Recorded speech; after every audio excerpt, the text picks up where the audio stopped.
வணக்கம், welcome to Nahas cooking. இன்றைக்கி நம்ம ரொம்ப சாஃப்டான ரொம்ப ஸ்பாஞ்சியான ரசகுல்லா எப்படி செய்கிறதுன்னு பார்க்க போகிறோம். இந்த ரசகுல்லா செய்கிறதுக்கு 2 பொருள் இருந்தாலே போதும், பால் அப்புறம் சர்க்கரை. இப்போ வாங்க இந்த ரசகுல்லா எப்படி செய்கிறதுன்னு பார்க்கலாம். இன்றைக்கி இந்த ரசகுல்லா செய்கிறதுக்கு நான் 1 லிட்டர் பால் எடுத்து வச்சுருக்கேன். பால் நீங்கள் கொழுப்பு நீக்கப்படாத பாலாக எடுத்துக்கோங்க, அதாவது ஃபுல் க்ரீம் மில்க்குன்னு சொல்லிட்டு கேட்டு வாங்குங்க.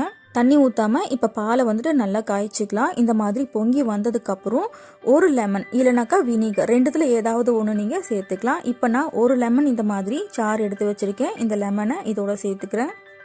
லெமன் சேர்த்ததுக்கப்புறம் 2 நிமிஷத்தில் பன்னீர் தண்ணி தனியாக பிரிஞ்சு வந்துடும். அடுப்பை சிம்லேயே வச்சு இந்த மாதிரி கிண்டி விட்டுக்கிட்டே இருங்க.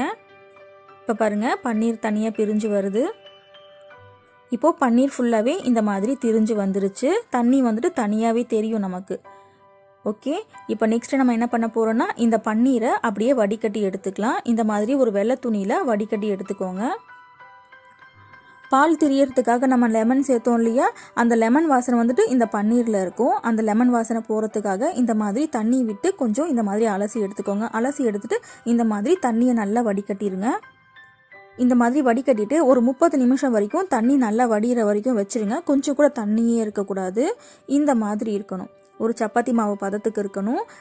இப்படியே நம்ம ரசகுல்லா செஞ்சோன்னா ரசகுல்லா வீரலாக வரும், நல்லா வராது. அதனால் இந்த மாதிரி ஒரு 20 நிமிஷம் வரைக்கும் நல்லா கைவிடாமல் பிசைஞ்சிக்கணும். நல்லா சப்பாத்தி மாவு எப்படி இருக்கும் அந்த மாதிரி இருக்கணும். இந்த மாதிரி சாஃப்டாக இருக்கணும். இந்த மாதிரி பிசைஞ்சு பண்ணும்போது தான் நமக்கு அந்த ரசகுல்லா வீரல் வராமல் வரும்.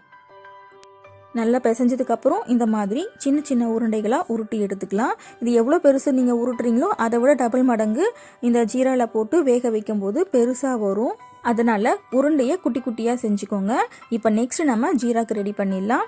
1 லிட்டர் பால் நீங்கள் எடுத்தீங்கன்னா 1 கப் சர்க்கரை, 4 கப் தண்ணி சேர்க்கணும். இப்போ 4 கப் தண்ணி சேர்த்துருக்கேன். 1 கப் சர்க்கரை இந்த மாதிரி சேர்த்து சர்க்கரை கரையிற வரைக்கும் இந்த மாதிரி கிளறிக்கலாம். நம்ம குலாப் ஜாமுனுக்கு செய்வோம் இல்லையா, ரொம்ப கொஞ்சம் திக்காக இருக்கும், அந்த மாதிரி இருக்கணுன்ற அவசியம் இல்லை. ரசகுல்லாக்கு இந்த பாகு நல்லா தண்ணியாக இருக்கணும். சர்க்கரை கரைஞ்சதுக்கப்புறம் நம்ம உருட்டி வச்சுருக்கிற அந்த பன்னீர் உருண்டைகளை இதில் போட்டு நல்லா வேக வைக்கணும். ஒரு 15 to 20 நிமிஷம் வரைக்கும் வேக வைக்கணும். இந்த மாதிரி மூடி போட்டு தான் வேக வைக்கணும். இந்த சக்கரை பாகு நீங்கள் குலாப் ஜாமுனுக்கு செய்கிற மாதிரி கொஞ்சம் திக்காக செஞ்சு எடுத்துட்டிங்கனாக்கா இந்த மாதிரி வேக வைக்கும் போது அந்த பாகு ரொம்ப கெட்டியாயிரும், நல்லா இருக்காது. அதனால் 1 கப் சர்க்கரைக்கு 4 கப் தண்ணி இந்த மாதிரி வைக்கணும். இப்போ பாருங்கள், நல்லா வெந்து வந்துருச்சு.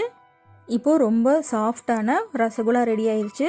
இந்த வீடியோ உங்களுக்கு கண்டிப்பாக பிடிச்சிருக்குன்னு நினைக்கிறேன். இந்த வீடியோ உங்களுக்கு பிடிச்சிருந்தா வீடியோக்கு லைக் போடுங்க, சேனல் சப்ஸ்கிரைப் பண்ணிக்கோங்க. அப்போ தான் நான் அப்லோட் பண்ணுற வீடியோஸை நீங்கள் மிஸ் பண்ணாமல் பார்க்க முடியும். நன்றி, வணக்கம்.